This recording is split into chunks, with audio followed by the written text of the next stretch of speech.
Thank you for attending today's training session on doing business with the Department of Defense, DOD. My name is Curtis Brandon, and I'm the Federal Lead for the Outreach Portfolio for the Strategic Outreach and Communications Office of Small and Disadvantaged Business Utilization, which we call it short as SOC. Joining me today, I have my colleague with me, Mrs. Wendy Bray. And for your awareness, this training is being recorded. A copy of this presentation, along with the recording, will be sent out to you tomorrow. A few housekeeping notes. The chat function is a function used for you guys to chat and network and exchange information. So any Q&A questions that you may have for this training session, I please ask that you direct all of the questions to the Q&A box. And throughout these presentations, myself and my colleague will be assisting with answering those questions. And we also will have a Q&A section at the end, long as time permits. The VA's mission statement is clear: to fulfill President Lincoln's promise to care for those who have served in our nation's military and for their families, caregivers, and their survivors. Further, the Strategic Outreach and Communication Statement directly ties into the VA's 5 core values, and that veterans and small businesses have earned our respect. So we strive to do everything with integrity and excellence, and we are committed to advocacy for small businesses through awareness of VA small business programs and resources. Today, I will be joined by retired Vice Admiral Lou Crenshaw. Retired Vice Admiral Lou Crenshaw is president of Crenshaw Consulting Associates. He served in the U.S. Navy from 1974 to 2007 as a naval flight officer flying the A-6 Intruder. He commanded Attack Squadron 85, Carrier Air Wing 1, Carrier Group 6, and Navy Region Europe before retiring as the Deputy Chief of Naval Operations for Resources. Requirements and assessments. Following retirement from the Navy, he was a principal in Grant Thornton's Global Public Sector before retiring again in 2013. So thank you, Mr. Crenshaw, for all that you do, and thank you for your service. Thank you for all of the veterans that are in attendance as well, and thank you for your service and all that you do for our country. Right now, I want to introduce Mr. Crenshaw to take it over, give us some of his good expertise, and he has a wonderful presentation for us today. So please, everybody, sit back and enjoy. On to you, Mr. Crenshaw. Okay, thank you, CB. It's certainly an honor for me to be here today to share a few insights. And although we're focused principally on how to do business in the Department of Defense, this is really an item that will work just about anywhere. So I want you to remember that most of the things that we'll be talking about today, although specifically focused on Department of Defense, will be more applicable even in energy or the VA or wherever you're going to do business. So I approached the putting together some remarks today from 2 perspectives. Number one, I put myself back in my shoes many years ago after failing retirement twice and started up my own business and wanting to do work for the government, and all the hoops that I had to jump through to do that. So a couple of pitfalls and a couple of lessons learned I'll share with you there on how to get up to speed. And then the other way that I approached this was as a partner at Grant Thornton when I was managing a P&L, and some of the things that made things important for the P&L management. And we'll talk a little bit about that and some of the issues of just running your business as you're getting started. One of the things that I always like to point out is here's the system. This is a view, I guess, if you will, of the current acquisition system. And you are playing in here somewhere. Now it's very complicated. You can't read it. And I put this up for a reason, to let you know that the system that you're working in is a complicated one and requires knowledge and patience. So a little bit of both will help you out. And hopefully we'll give you some knowledge today. Can't help you much with the patience piece. Talk about finding opportunities. How the heck do you figure out what work you're going to do? Well, there are several sources that you can use. Some cost money, some don't. We'll talk about both of those. The first, and probably the principal source that you use, is through sam.gov. This is the website that was formerly known as FedBizOps, which is where every single procurement announcement in the United States government is posted. And so having a working knowledge of how FedBizOps is set up and what information is there will be important to you. You do that by going to sam.gov, and we'll talk a little bit more about sam.gov here in just a second. But one of the things that you'll have to do to get started with business is to register your business with sam.gov, and then that allows you to get access to some of these systems. The other part that's available in sam.gov is something called the Federal Procurement Data System, which is a wonderful database of all the contracts that in the United States government. And it has a wealth of information from who bought the contract, what sub-office, where the work is being performed, how much it is, what it is, who the winning contractor was who's performing it, points of contact for those people, expiration dates, and a whole host of other types of information, whether or not they were small business set-asides.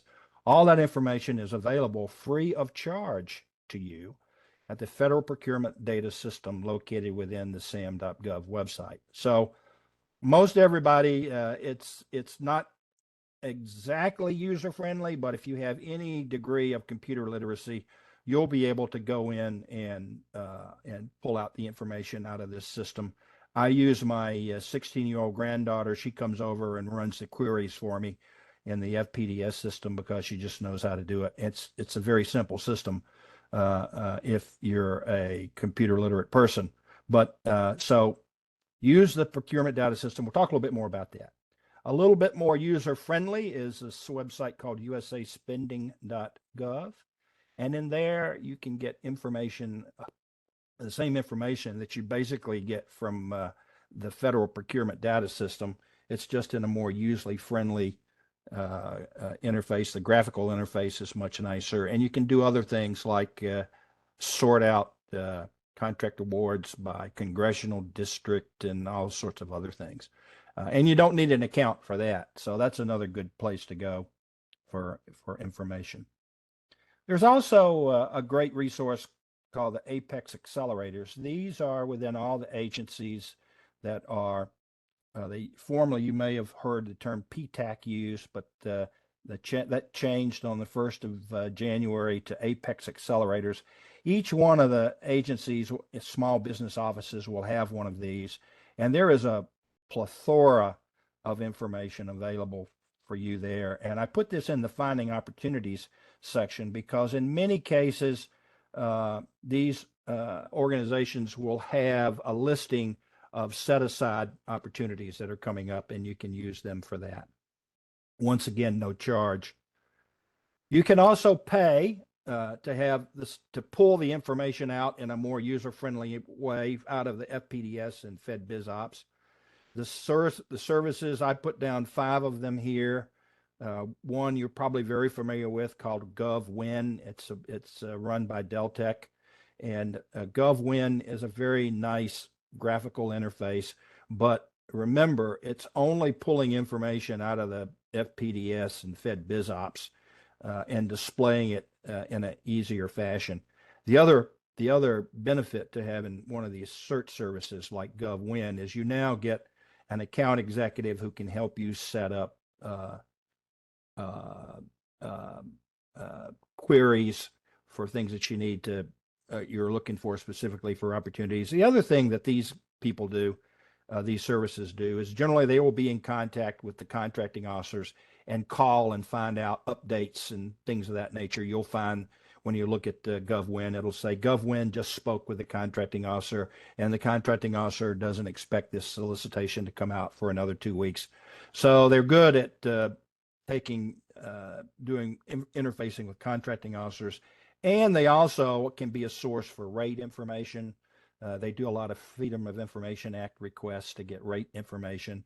And the one other service that I think is very helpful is org charts for organizations. Now, it depends on what level of participation you get with these services as to what you actually get. GovWin can be expensive. So, we're talking maybe $12,000, $15,000 to be there. Bloomberg Government is another one that's a very high-end product that has very, very good stuff. The other ones that I've put down here are a bit more small business friendly. Centurion, FedMine, and FedBidSpeed. I like these because they are sort of a pay-as-you-go. For instance, I was just looking at FedBidSpeed. Their basic membership there is something like $19 a month or something, and you get a certain amount of service for that, which is basically an access to a GovWin type service. And then as you pay more, you get other types of assistance like help in bidding rates, help in putting together your proposals, and all those things. So go to those sites if you're interested to get it. I mentioned the small business offices through the Apex accelerators is one way. The other thing is if you go directly to the small business office, almost all of those will have a link to upcoming opportunities from that organization for the next, it depends on which organization it is. I know like, for instance, at NAVC for the Navy, you'll get for the upcoming solicitations for the next 2 years, a schedule type thing. So you can sit there and look at that and see what they're thinking about.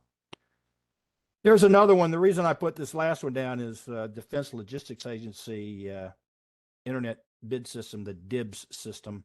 Many of the people I talk to who are looking to do business with the government are trying to sell them products or commodities and things. So, for instance, you're going to have bamboo-based toilet paper, and you want to sell that to the government.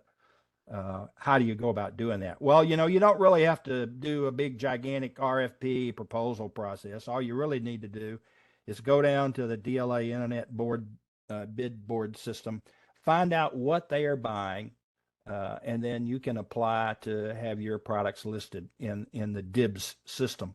So if you have things, widgets and gadgets and interesting things that you want to try to sell, door locks, screen doors, any of those types of consumable items, things of that nature, I recommend that you go first to the Defense Logistics Agency site, look at their small business site, set up a meeting with them so they can explain to you how to get on their system.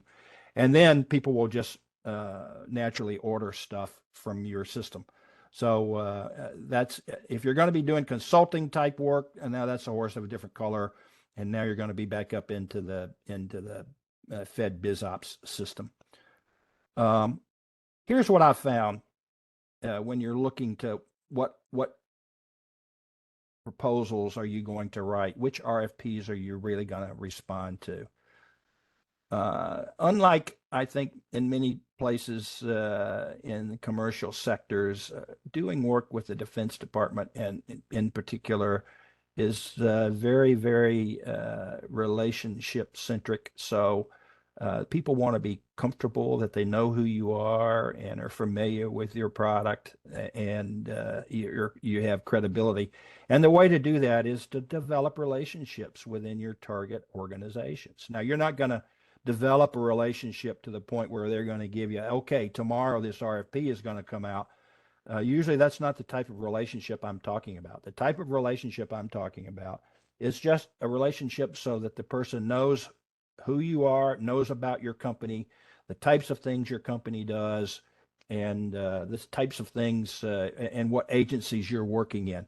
Nothing sells your work more than a happy customer. So if you're got a lot of good work going on in the Air Force, and you're trying to sell in the Navy, you want to make sure you spread that information around. So how do you do that? Well, you go to conferences and trade shows. The Navy League just finished their annual Sea Air Space Exposition. It's a 3 or 4 day thing out at Gaylord in National Harbor.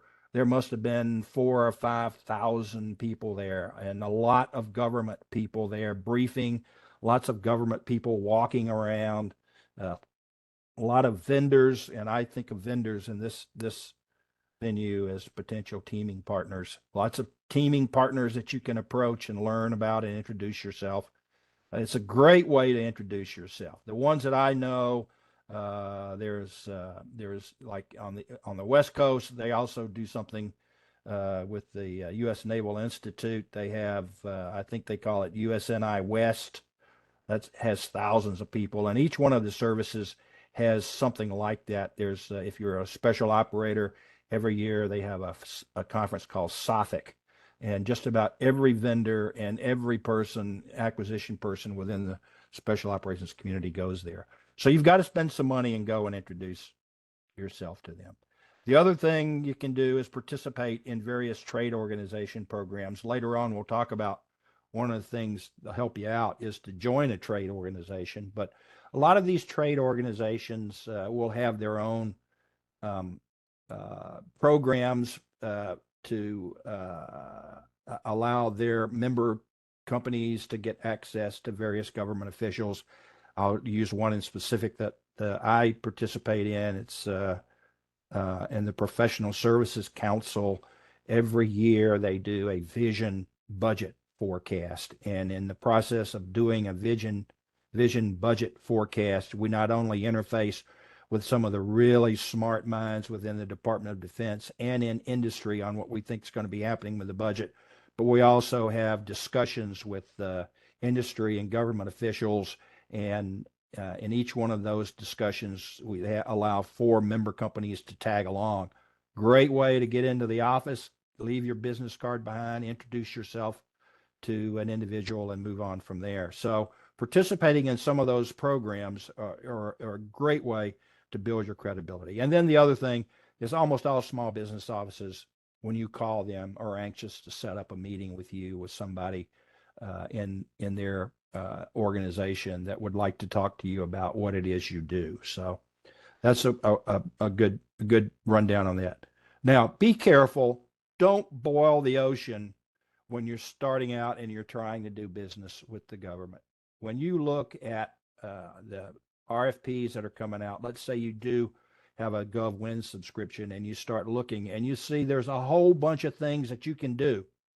But as you start looking at the timelines and the time frames of when things are and what they are, you're going to discover that pretty soon there are just way too many items for you to have to respond to. When I first got to Grant Thornton and started looking at these opportunities, I thought, wow, there are hundreds of opportunities that we should be bidding on. The problem is when you put bids in, it takes time and it takes money and it takes resources. And so you have to make sure that the time and the money and the resources that you are going to spend to respond to these proposals, to these RFPs, are going to be worth it.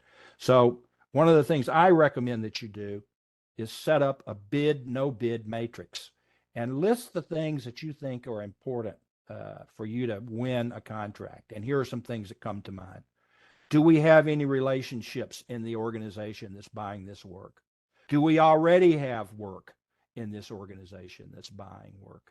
Is this, have we done this type of work in other similar organizations? Do we have the required qualifications in terms of various types of certifications that might be required? And so you go through and you make a whole list of these items. What's the value of the contract? You could spend $12,000 bidding on a $5,000 contract if you're not careful. So put together a bid, no bid matrix of all the things that are important to you that you think you need to win a contract. And then as these bids come up, you qualify these bids. You go through and you assign point values And pretty soon you'll see that there'll be a few that have very good point values that are things you should really spend your time on. So bid, no bid matrix is highly recommended. The other thing that is really hard for some people to grasp is you've got to look 6 to 12 months out.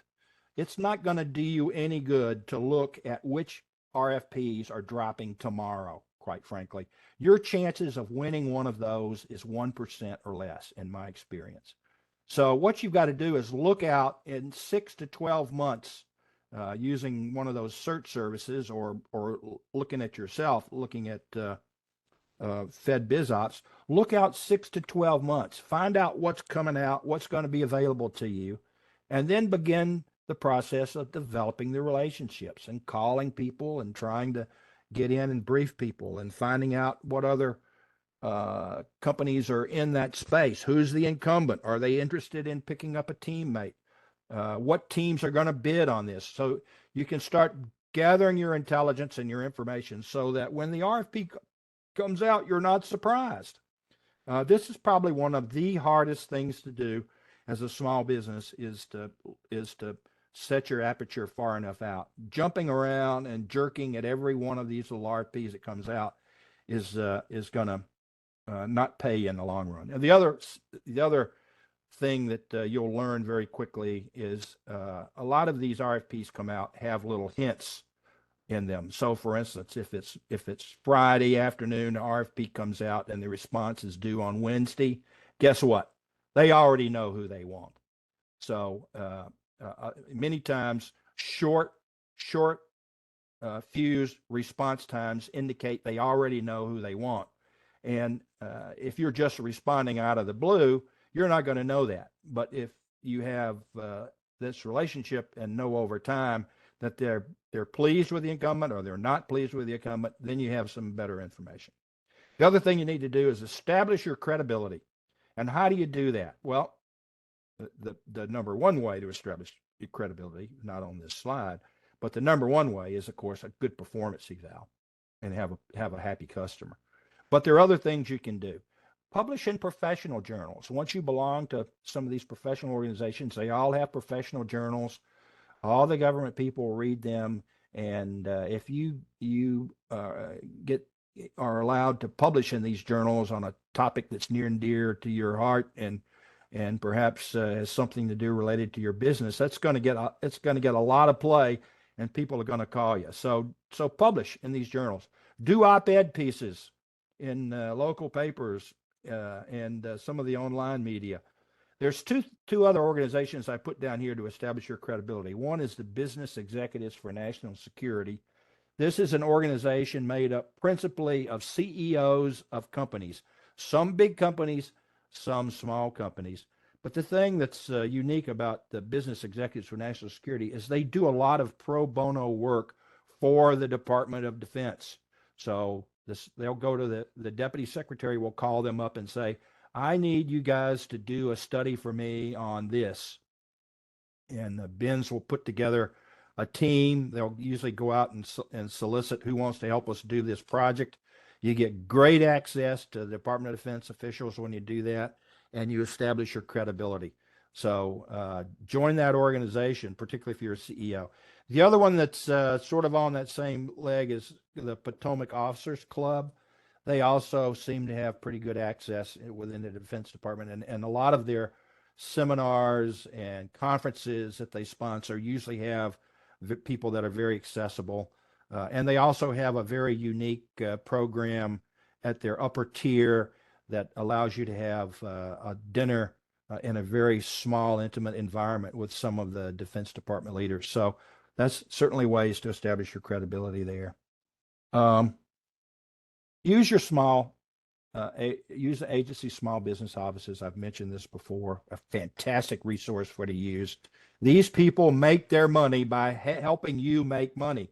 And so they're anxious to have you come talk to them so that they can put in their stats. We helped this company get this contract. So these are a few, of course, the Army, Navy, Air Force there. I think Space Force may have one right now, but it's run through the Air Force right now.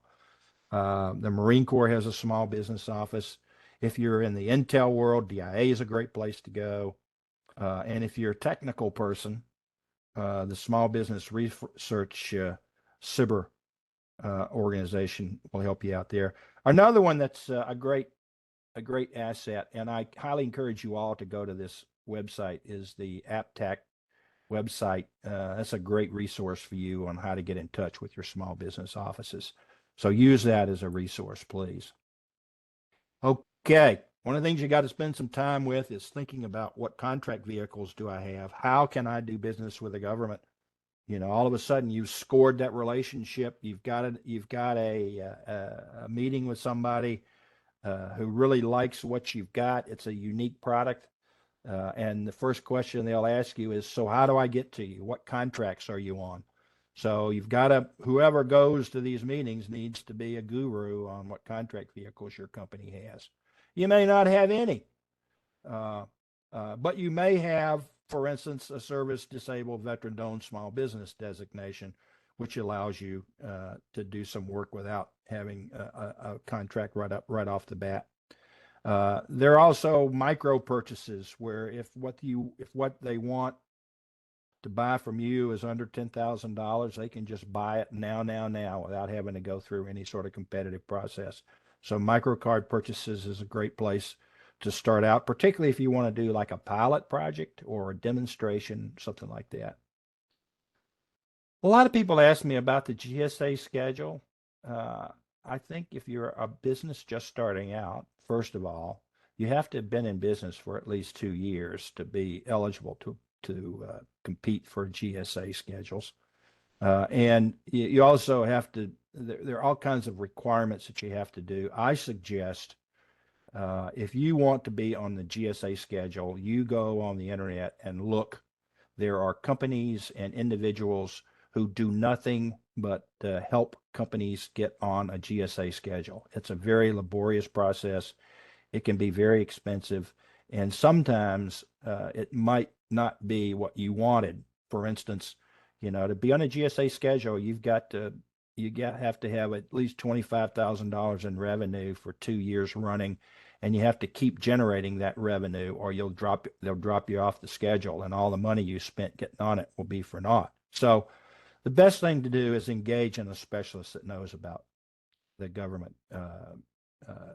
GSA scheduling, and you'll be much happier to get the information from them. But just don't jump off the deep end thinking you need it. Another thing that's become very, very attractive in the last couple of years is something called Other Transactional Authority. This is outside of the federal acquisition process. And it's a way to get quick contract awards. Typically, it's done in the science and technology, research and development fields, in IT, electronics, weapon systems, and that sort of stuff. So if that's the type of business you're in, I would look into the Other Transaction Authorities. The only thing about that is at least one of the companies that's going to do the work has to be a non-traditional DOD, which means you basically haven't done a significant amount of work for the Department of Defense in the last year. You have to be small business.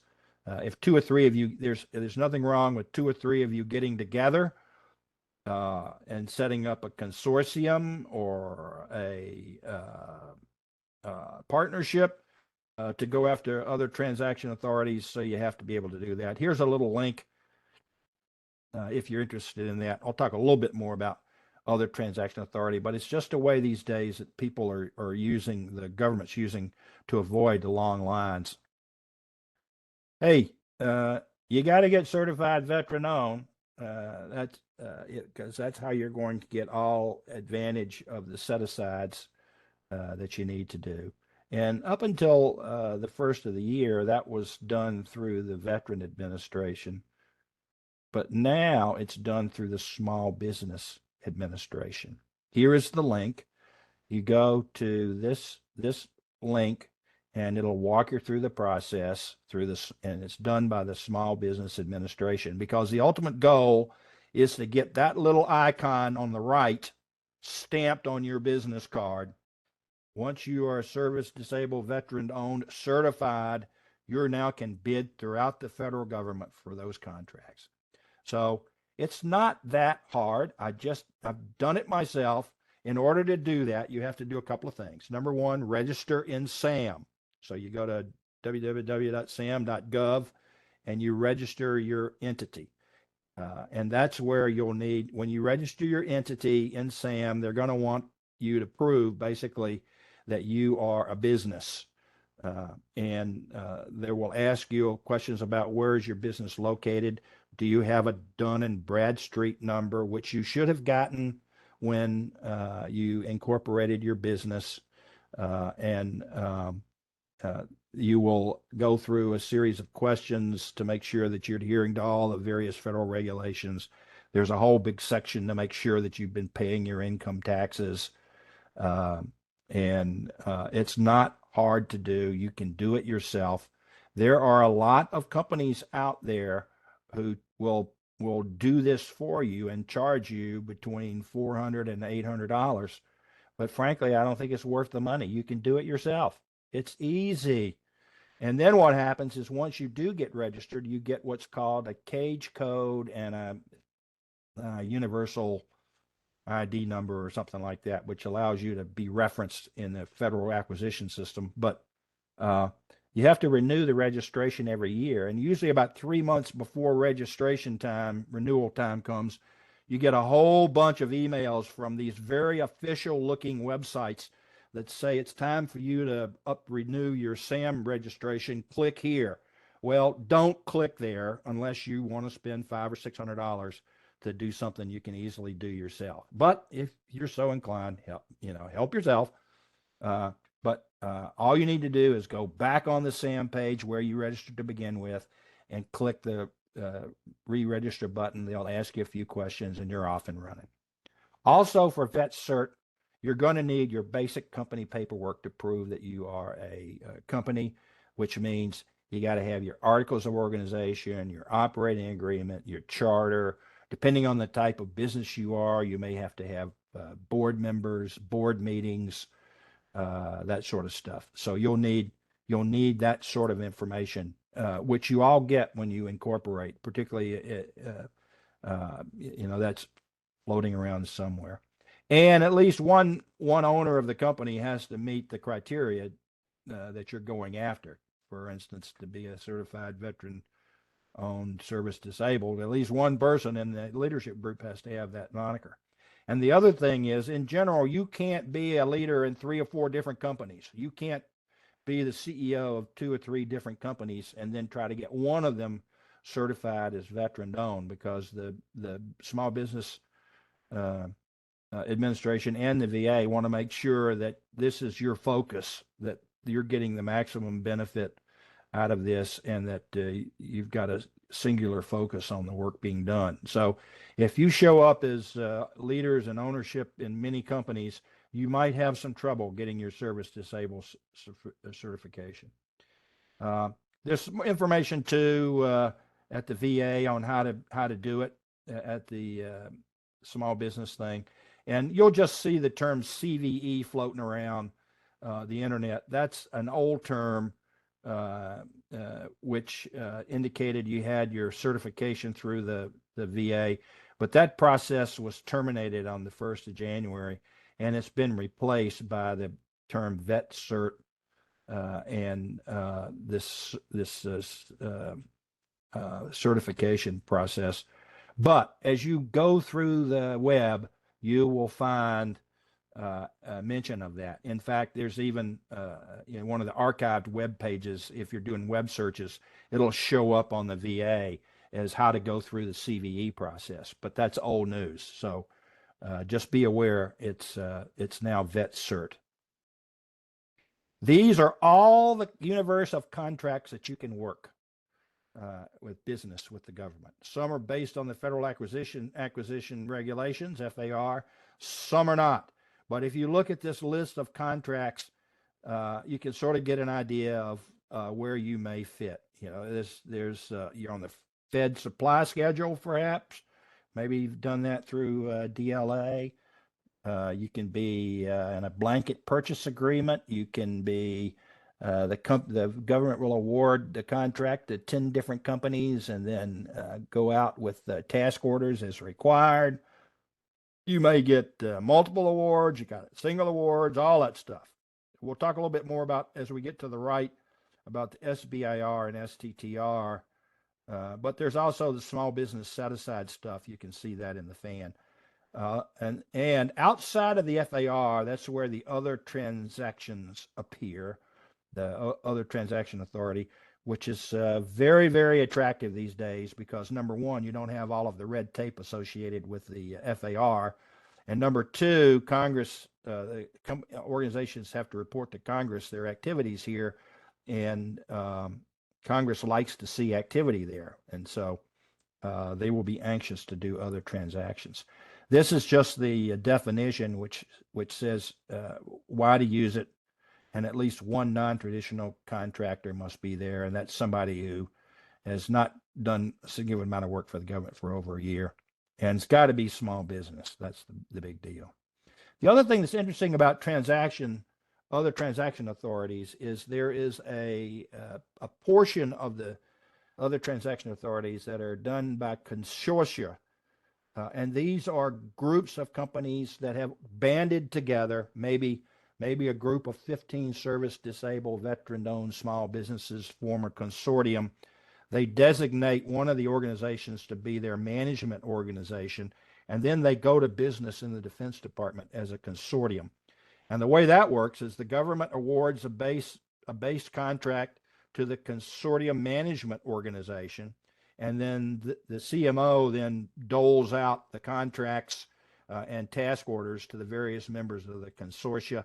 There's even a way that you can get direct award from the government through subcontracting without having to go through the CMO. The deal for the CMO is they get some money for pass-through for what you're doing, and they also get to handle the funds and dole out the funds. So here is a list of the consortia that I know about at that website there. There's also, I gave Mr. Brandon has a PDF file that has the list of all the consortias that I know about.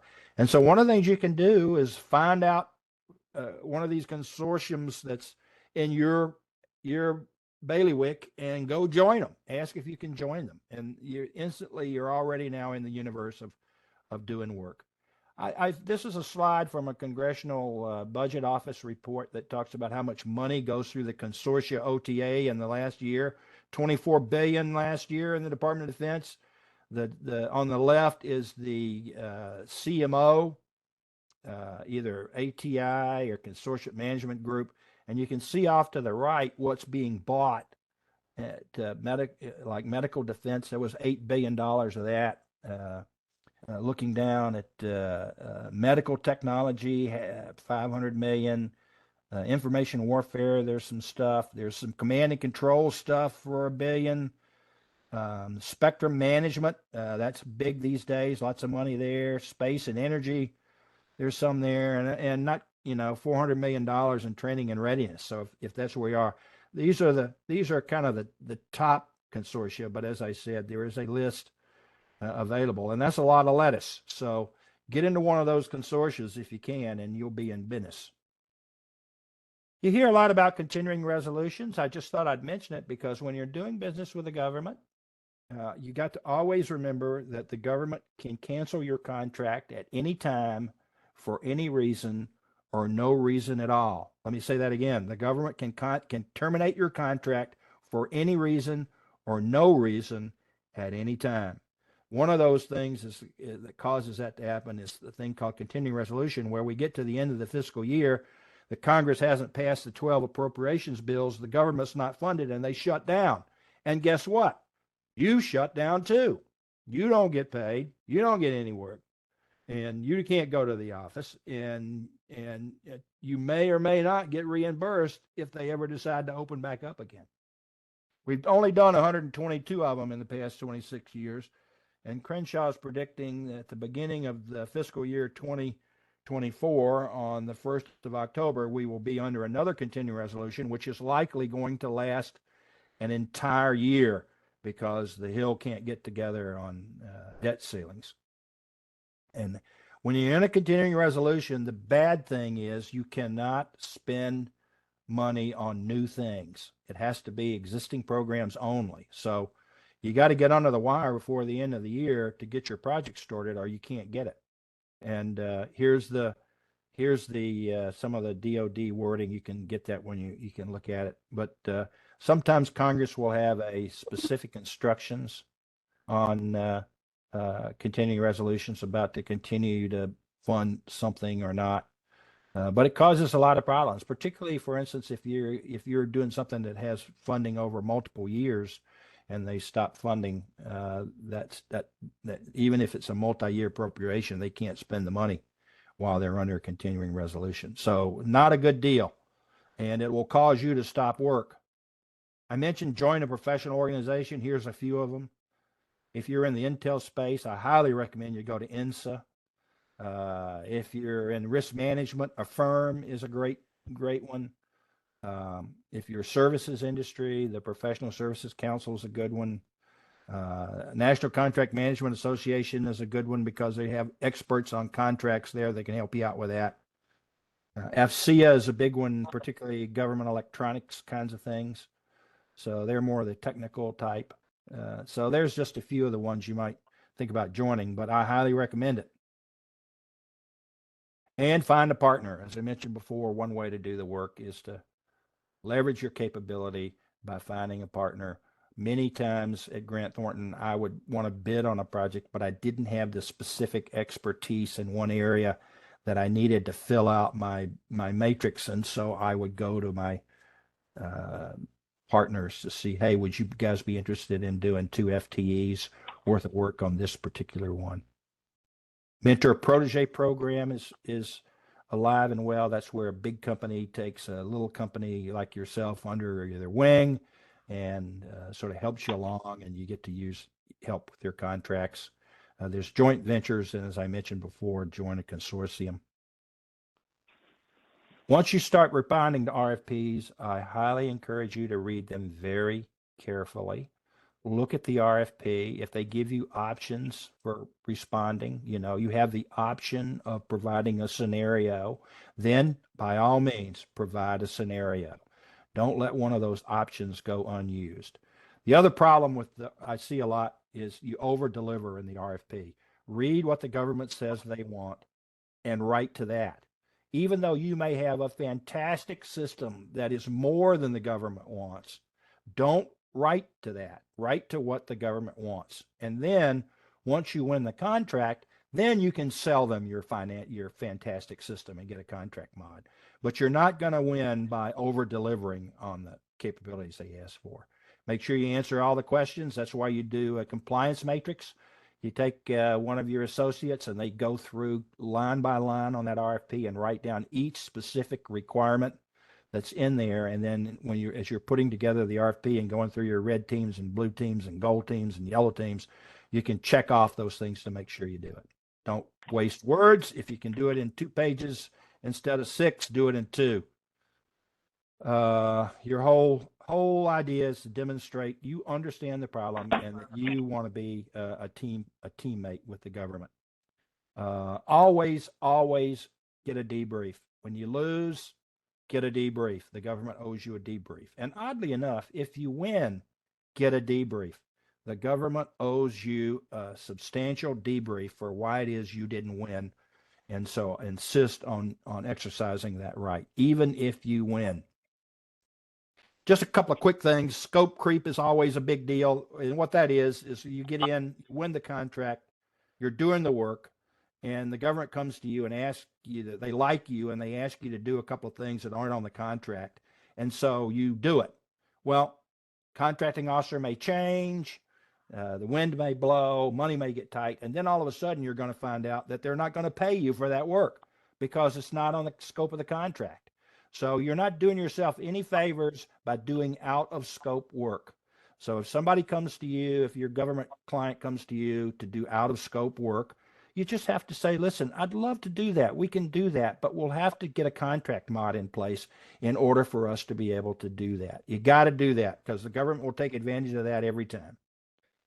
Make sure your contracting officers are happy. I used to tell people, and I still tell people at Grant Thornton, I would lose money if in order to make the contracting officer happy. If we had done something or didn't do something and the contracting officer was unhappy, I'd spend any amount of money necessary to make them happy because you can't have them unhappy with you. It's just bad business. A couple other things that get people in trouble are timekeeping. You must be meticulous with your timekeeping. And even if you have a fixed price contract, the government is still going to want to see timesheets in many cases. Even though it may not even be required, they're going to require you to do it. So be careful with that. And expense reimbursements, make sure you understand what the the travel regulations are and what you can be reimbursed for. Ethics, another problem. Remember, the government guys have a very clearly defined set of ethics that they have to adhere to, and you have to adhere to those as well. And so my advice to you is read those carefully and enforce them. Don't ever buy don't ever buy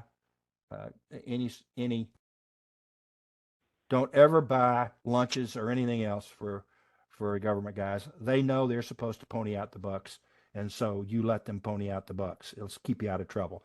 The way I like to say it is you are the ethics enforcement officer, not the government.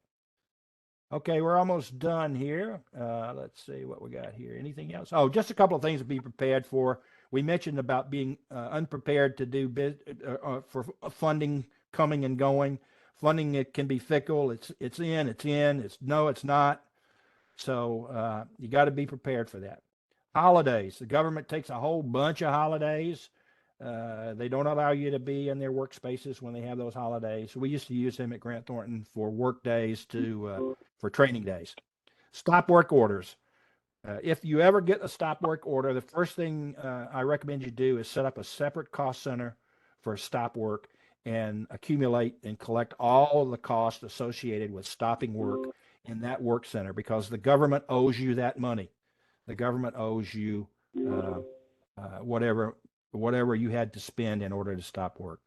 Protest, yes, it's your right to protest. They rarely are successful, and they're expensive. And I think there's only a small percentage of protests that eventually ever get to GSA for adjudication. Usually it's on the order of 4 or 5% of the protests ever actually get adjudicated. They're usually settled out of court and they cost a lot of money.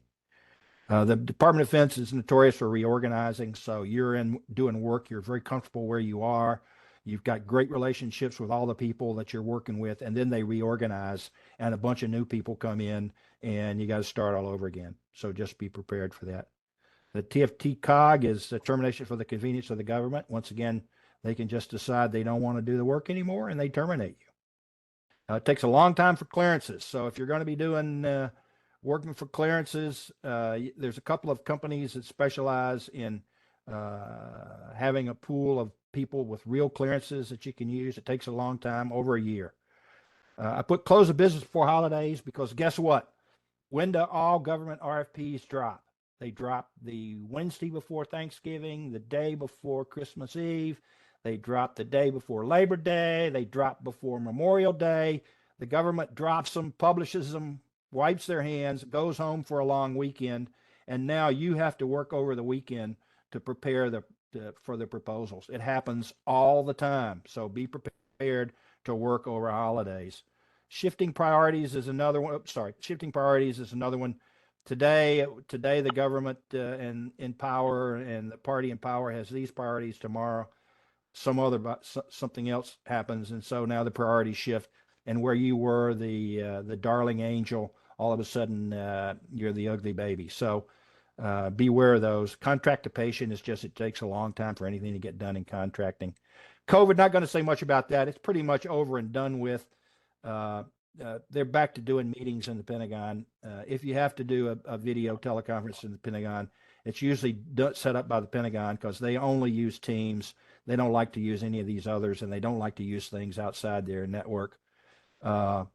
they're enforced HealthCon Alpha in the Pentagon, no requirement for masks except medical areas. But there are some offices, if you are going to go visit, will require you to provide proof of vaccination and do a COVID test the day before you have the visit. That's still there. I just did that a month ago where I had to have a same-day COVID test and fill out this form. So even though they may say it's over, they're still working with it. The last thing, budget, $842 billion has been requested by the president for the Department of Defense. And in that budget, they say that the Chinese are the pacing threat. And those are the things that they want the budget to do. I think if you're in these following business areas, data analytics, audit, and artificial intelligence, you are in like Flynn because that's what they're trying to sell. I think we're going to go for a year-long continuing resolution, and the big problem is going to be the debt ceiling. I think I'm done. CB, over to you. Absolutely. That was great, giving all this good information, Lou. I definitely got a couple of questions for you, so I appreciate you. Ready? Ready. Absolutely. Admiral, you frequently refer to SDVOSB. For those of us who are not eligible for service disabled status, but are a VOSB certified company, do all your examples and guidelines still apply? Absolutely. Absolutely. It's usually when I see most of the solicitations come out, they will be for all of these various categories. Just a veteran-owned business gets you a lot of preferential treatment in certainly in the VA and in DOD. So I used the service disabled veteran-owned just because it's the most inclusive of all the cases. But any of those 8A, certification, there's all those are great, and will probably allow you to do the set-asides. Awesome. Thank you, sir. Next question. I am a SDVOSB. I am having issues with my service-connected disability, so I hired someone to assist with the day-to-day activities of my company. I have two questions. First questions. If I am not able to responsibly manage my company due to complications from my service-connected disability, is it possible to transfer ownership of my company to my spouse or child while keeping my SDVOSB certification status, or do I need to find another disabled veteran to take ownership? Well, I'm not an expert here, and I recommend you would check with the VA small business, but I think the answer is no. You can't just transfer. There's a whole thing about transferring ownership that novation of contracts. If you have contracts, are those contracts going to novate to the next person? There's nothing wrong with you being the owner of the company and hiring somebody to do the work for you, as long as you're the owner of the company. Then nothing says you have to do that work. So if you have a disability that doesn't allow you to actually do the work and you have to hire somebody to manage that, that's fine. There's no reason you can't do that. But I think switching over, I mean, when you change ownership of the company, that's essentially selling the business, regardless of how it happens. And in the eyes of the government now, it's not clear if those contracts that you had as Company A will novate to contracts as Company B. You have to check with the contracting officer for each one of those. And my advice in any case is to contact our good buddy here, Mr. Brandon. Absolutely. Thank you, sir. Same question applied. He just asked if he died due to his complications, would it be transferred over to the service-connected disability? Is that pretty much the same, Lou? I think so. In cases of the principal owner passing away, I think so. You may be able to you'll have to get legal help for that. I'm not sure, but I believe if you are the service disabled veteran and you die, and there's no one else in your leadership structure that is, then there's probably a grace period there, but at some point you're not going to be able to compete again. Hey, Curtis, I think someone mentioned that in the chat as well. that they can go to the Small Business Administration website, and the frequently asked questions, it mentions that. Yeah, I was gonna say we do have some information on that. I was be able to look it up and send it to you, but we'll definitely get clarity to you. You can reach us in that mailbox. If you don't mind putting that in the mailbox one day or the code, just our email address. So just to address any questions. We have about 5 minutes left. We do respect everybody's time. So we'll make sure we end roughly at 1 o'clock. So we'll get to a few more questions. If your questions are not answered, I would definitely send them to Lou. You know, you can send them back to me and we'll get your questions answered, and then I'll send them out to you guys, okay? Just to clarify, somebody asked, are you saying that DOD now requires SDVOSBs or VOSBs companies to be certified? I don't think there's a requirement for that, a blanket requirement, but more and more I have seen because I self-certified and did work with the Defense Department without going through the VA, because I am a service disabled veteran. And there's you can certify yourself in, or you can say you are SVOB in SAM. But more and more I'm noticing when RFPs come out, there is a requirement that you be a certified veteran business owned. It depends on the solicitation, but it's not an absolute requirement. Thank you. Has DOD changed their mind about eliminating the small business set aside back in the National Defense Authorization Act of 2018 or 19? I don't think so. You know, I think the small business emphasis in the Department of Defense is as strong, if not stronger now than it ever was. So if there were something in the previous NDAAs that had something in there, I think the subsequent ones have corrected whatever problem there was there. All right, thank you. Then I got a question that came in. I'm not sure what you mean by this question, but I will answer it to see if you know what they're referring to. What's the best way to leverage a recently active TS SCI clearance, left active duty at the Pentagon in 2018?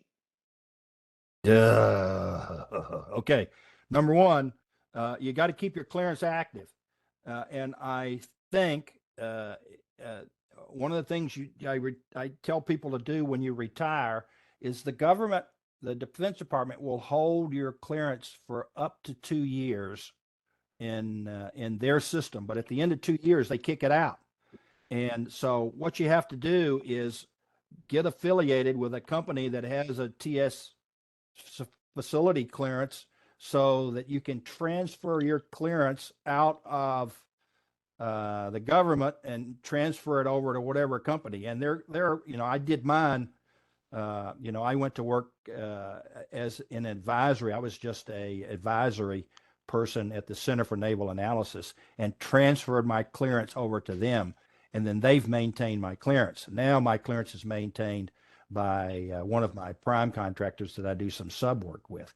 So I'm afraid the answer is you're out of luck. You no longer have a TS, SCI, SBI clearance, and you'll have to go through the process all over again unless you've somehow maintained it with another entity besides the Department of Defense. Thank you. And last but not least, we got a question coming in that said their local Apex Accelerator, PTAC, can assist with the SDVOSB and VA certifications. So your Apex Accelerator can assist with your certifications, so you won't have to pay for them. Yeah. You'll find your local your local Apex Accelerator. I'm so used to saying PTAC. Yeah. But yeah, they will do that for you.